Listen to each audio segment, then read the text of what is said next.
This is In-Ear Insights, the Trust Insights podcast. In this week's In-Ear Insights, as folks get ready for the fall and the perennial content marketing world, the folks over at CMI sent us some interesting questions. We figured we'd tackle at least one of them. Today's question is, what is your biggest pet peeve about the content marketing industry or content marketing in general? I have some thoughts on this, but Katie, let's hear from you. What is your biggest pet peeve about content marketing and the content marketing industry? Lack of planning. And I say that not because, so before I get a bunch of, angry people responding that that's all that content marketers do. Yes, you're right. You plan on a calendar, you have the systems, you preload things. That's all really good planning. What I mean by lack of planning is I can't tell you the number of times I've sat in a meeting or on the phone with someone and said, well, what should we write about next? And it's like, I'm sorry. You don't have that part of your plan outlined? You haven't done your research to figure out what people want to know about? And so that to me is sort of my pet peeve is it's like 50% planned. It's planned in the sense that they know they need to have a plan. And so there is some sort of a content schedule, but there's no data behind the schedule. It's more guessing than anything of like, I don't know, I feel like maybe we should write about this. And I feel like we haven't written about this in a while. And to be fair, Chris, you and I are guilty of this as well. We're 100% guilty. We actually, because we've been now recording this podcast for 3 minutes, and 3 minutes prior to this podcast, what do you want to talk about today? So we are guilty of it as well. So I'm not saying that you and I are above it. We also fall into this realm of lack of planning. I would agree with that. Although I will say, in our defense, when we do look at our data and things like what's been trending for us in Search Console, etc., we've actually covered a lot of the basics already. So it's less about we have no idea what to talk about. More like, okay, what can we talk about that we have not already done, possibly to death? So it's not a complete lack of planning on our part. True. Well, so what are some of your pet peeves? I really only have one, and that is there's so much terrible, valueless, company-centric content out there that doesn't add value or benefit to the audience at all, right? I was reading a post this weekend. Somebody was saying, like, here's the way the public relations is changing is you have to be controversial and provocative. I'm like, no, you don't. You have to say something useful. Nobody cares if your product is version 4.2 and you send out a bunch of press releases. Nobody cares if you're saying we're the fastest, best turnkey integrated solution, blah blah blah. That doesn't help me as the audience member, right? Give me something that helps me prove your value to me as a company, as a content marketer, in some way that actually benefits me, the audience, instead of you, the company. Because we get it. You have to promote, you have to get attention, you have to do these things to maintain mindshare. But the easiest and best way to maintain mindshare is to be useful to your customers, especially if they haven't bought from you yet, because it's kind of like you're in that dating phase. You have to figure out, is this thing even working or not, right? When I see the content that comes across, my inbox and things, it's all the same dreck, and I'm like, there's nothing here. I mean, we've talked at length about, what can we do with our own marketing, but we always default back to what would actually be useful to our audience to help them remember we exist. So I think that, that brings up an interesting perspective on the pet peeves of content marketing is there's so much thought leadership. And I am putting it in quotes because I think a lot of the thought leadership is BS.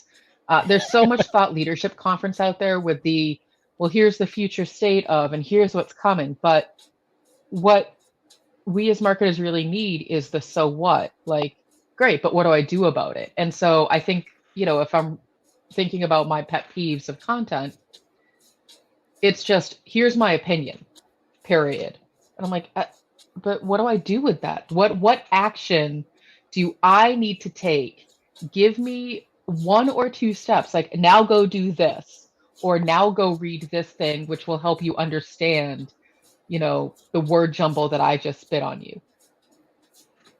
It's true. I mean, one of the most successful clients that we've ever had, and it was an ambitious undertaking. Um, was working with T-Mobile for years, and as regardless of what we did for them, their overall core strategy was the most sensible strategy I've ever seen from a company, which is, hey, let's make a list of all the things our customers hate and stop doing it. Right, and they actually made announcements about this. The uncarrier movement, Uncarrier 7, was, hey, with that whole thing where we add a bunch of taxes and fees and other random stuff to your bill, we're going to stop doing that. Here's your bill. It's one number. That's it. There's no extra garbage. I'm sure some of those things were still built in there, but they just stopped putting it on the monthly bill. So you're like, well, what is this, random bizarre fee? And that provides value to the customer, right? It's simple. Hey, here's all the things our customers hate. We're going to stop doing it. There's a very obvious so what there. So what? We're going to annoy you less, right? And I don't feel like, it's particularly when you look at a lot of the content marketing, that anyone's thinking along those lines. And it's telling to me that T-Mobile won so many awards and is still known to this day for, hey, let's annoy our customers less. Like, they would think that'd be common sense, but it's so rare that it's award winning. Well, the let's annoy our customers less, it becomes that, insecurity, that FOMO, like, well, what if they forget about us for a day? What if they forget about us for 2 days? What if we're not in their face every 5 minutes? Will we become irrelevant? And it's the wrong way to think about brand awareness, and it's the wrong way to think about customer loyalty. I have definitely unsubscribed to a lot of emails and stopped following a lot of brands for that very reason, because there's nothing of value. It's too much, like multiple emails a day, or even just a daily email like, hey, I emailed you yesterday. Did you get it? Hey, I emailed you 2 days ago. Did you get it? It's like, I'm busy. I got stuff going on. I'll get back to you when I have a minute, but like, settle down. And you're right. It is a lot like dating. Like, I've definitely broken up with people for less. And it's, if they are going to annoy me every single day because I haven't gotten back to them yet, and they don't have faith that I will reach out when I have time, I can't. Like, I can't. Oh, which sort of brings back to the central theme of, when we look at the things that give or take away value, we forget, as marketers, we forget the things that we do in our human lives that we don't like. Like, nobody likes, that person that's just like constantly clinging to you. Like, that's just not a comfortable thing unless you have codependency issues. Nobody likes somebody who makes you something all the time that you don't want, you didn't ask for, and you don't like. Right? It would be like going to a restaurant and them giving you, random dishes that you didn't order, and you're like, hey, do you like it? Like, no, this is not what. just give me that slice of pizza and stop, giving me all this other stuff that I didn't ask for. And so, I guess to make it meta, the so what for us is, well, how do we fix this? It's one thing for us to sort of complain about the content marketing landscape as a whole, but where we need to start is with ourselves. And that's true for any brand, any company, any marketer, is start with yourself, start with your team, start with your company. How are you contributing to the problem? Take a look at your content and all the things that, make you frustrated about other brands. Are you also doing the same because it's quote unquote what marketers are supposed to do, or quote unquote how content is supposed to be written? Are you doing clickbait? Are you, you know, spewing off your opinions without any sort of useful call to action? Like, are you doing the things that you don't like that other brands do? So start there. And then you need to make a decision, either whether it's with your company or just with yourself, of what kind of content do you want to put out there. If you want to continue to put out the clickbait, that's fine, but you also need to know that there is a downside to that and that people are going to get really annoyed by it. For us, one of our core values and mission is that we want to provide value to people. We want to help people get unstuck from where they are with their data, with their marketing, with themselves, with their teams.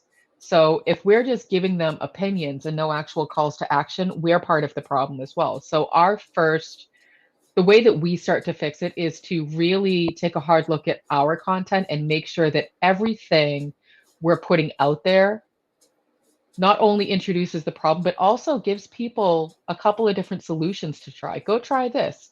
Maybe have you thought about doing it this way? Because again, the thing that annoys me is reading something and then going, so now what do I do?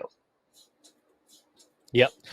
And the other thing that, again, it seems like it should be obvious, and yet it is not for whatever reason, is just asking people and then doing what they've asked. So this is somewhat uncomfortable for me.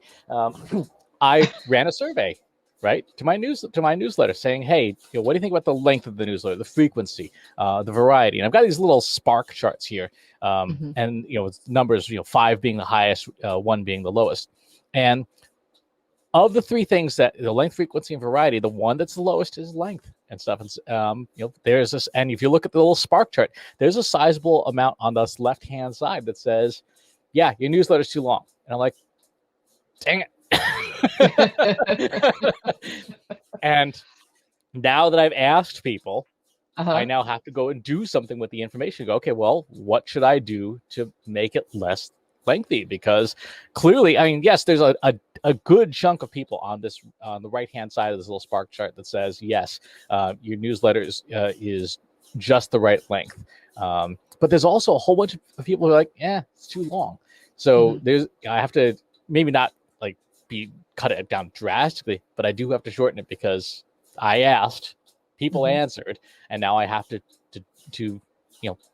as we were saying earlier, stop doing the things that annoy customers. Well, and that's that brings up another point is, so Chris, you're saying the easiest thing to do is to ask people what they want. A lot of companies do that, but they don't actually take action. It's more lip service than anything. And so it's again sort of bringing it back to the way that you act in your personal life should mirror what you do in your professional life. And so, if you're about to make a bad decision on a Friday night, let's just say, I won't go into like details, but let's just say in your mind, you've already made up in your mind, you're going to make a bad decision. Don't ask your friends' opinions because they're going to say, don't do it, don't do the thing, don't make the bad decision. Because you're not going to take that advice. You have already made up your mind that you're going to go ahead and do the stupid thing that you're probably going to regret on Saturday, but you want to go ahead and do it anyway. If you take that and then apply it to your marketing, don't ask your customers if you already know the direction you want to go in because you're wasting their time. And then when they don't see you actually taking their advice, they're going to get super frustrated. And instead of, getting into a Twitter fight with one of your friends, you might be getting into a public Twitter fight with like your customers and ruining your brand reputation because you're not listening to your customers. You're not giving them what they've asked for. I can recall it's a similar situation where Chris, you and I were actually in this situation where um, for a couple of days, a group of employees were brought into a conference room and asked their opinion about what they wanted a new office space to look like. And we all got super excited. We're like, we want this, and it would be cool if we had this, and it would be more productive if we had this, and we want plants because everything is so white and sterile. We just want some plants. Well, little did we know that it was really just like a time waster because none of the things that we asked for happened. The decisions had already been made of how a new office space was going to look. And when we all got there, quite frankly, we were pissed because we found out afterwards that our time was wasted. Our opinions were not valued, and not a single thing we said was listened to. I remember that. I remember, in fact, being told, "Oh yeah, we just recycled some of the furniture from one of our other offices to this one." Like, okay, so what was the point of all that? And I think that it was definitely deceitful to the employees who were spending time, getting really excited, being quote unquote ambassadors to this new space to get other people excited. And we all just felt let down and deceived because none of the things that we had asked for or wanted or wished were going to happen. And had they just said up front, hey, you know what? The decisions have already been made. Unfortunately, this is how it's going to be. we wouldn't have gotten our hopes up to have like a living plant wall, or I don't know, cubicles with walls. uh yeah, it's things like that that remind me of why we're so happy we created our own company. It reminds me too of what Seth Godin often says about data and analytics too, right? Which is, if you're not going to change what you eat or how often you exercise, don't get on the scale, because you're not going to make any changes. If you've Mm-hmm. decided you're not going to make any changes, don't measure, don't collect data on it. And I actually agree with that, because at that point you are wasting your time, you're wasting your resources. Mm-hmm. And if you've decided your company centric content is going to be your content marketing, the CEO said 100% of our Twitter posts must be about the company. At that point, great, you got to live with it, or you can change companies, right? Because it's probably not going to change. And if you recognize that your company is creating terrible content and it's not going to change, your choices are either crank out the terrible content, do something else that is valuable, and just stop content marketing, and that will be okay if there's other things that are more effective, or change companies. There's really, are there any other options for a marketer who's trapped in a company where they're just cranking out crap? I mean, the option is always to try to fight the good fight, and it really comes down to, how invested you are in it, how much you believe, and how much you think you can affect change. Um, so if you are working with a team, a CEO, a CMO, whoever it is who makes a decision that you think is just steadfast and not going to listen to any other information, then it might not be worth trying to fight it. But if you work with someone who's open and it just maybe doesn't realize that having only company centric content isn't working, and here's why, and here's a potential solution to try, let me do a little test, then that might be a good way to go, to be like, well, let me just test a small, once a day or 1 hour a day or whatever, the proof of concept is, to see. I mean, maybe my assumptions are wrong. Maybe we are more successful doing only company centric content, but at least then we'll know that that's the course that we should be following versus I wonder what if. Mm-hmm. Yep. I've actually had that question myself. When I look at the content that gets most engaged in our Google Analytics and in our link tracking analytics, especially, 85 to 90% of it's our stuff. I'm like, I wonder if we should just pivot to doing our stuff. I mean, it seems like it's the antithesis of a common best practice, but the data clearly says our own stuff does better than 90% of what we share. There's occasionally breakthroughs here and there, but when I look back at like 2 years worth of data, it's like 90% of our stuff that gets clicked on as links in our like social feeds and stuff is our stuff. And I'm like, are we doing content marketing wrong? Well, and I think that sort of comes back to sort of the original question of what are your pet peeves of content marketing? It's different for every company. That yes, there are frameworks and formulas and recipes and best practices, but ultimately every single company is different. Every set of customers and audience members is different. So therefore, you have to start to personalize your strategy to who your customers are versus what your competition is doing. Because your competition might not have the exact same set of customers. So you need to make sure that you're doing what works for your customers, not just what you think is the most competitive. And so, Chris, to your question, are we doing it wrong? Maybe we are. Like, we are basing what we're doing off of something that you told me was shared with you, what, 10 years ago, maybe. I'm making up numbers, but like, it was not yesterday. It's something that we've been doing for a while because of the way that you were told to do it, a while back. So now that we've collected enough information, maybe we, as Trust Insights, start to test. Maybe we pull back on the third-party content that we share and become more company-centric. Maybe we see if there's a different balance we should strike, or maybe we test becoming completely company-centric for a couple of weeks and see if we lose a bunch of customers. Right. Yeah. See if engagement drops off or if it doesn't. Yeah. No, it's absolutely true, and that's goes back to the whole point about these pet peeves about content marketing is if you're doing stuff that isn't working, stop. Yeah, I mean, and I think that There's a confidence in that. And it's a confidence that not every company or every marketing team has to stop doing something. Yep, exactly. So to wrap up, our pet peeves: no plans and doing things that don't add value or benefit to the audience. So to the extent that you can, look at your data and see if what you're doing is working.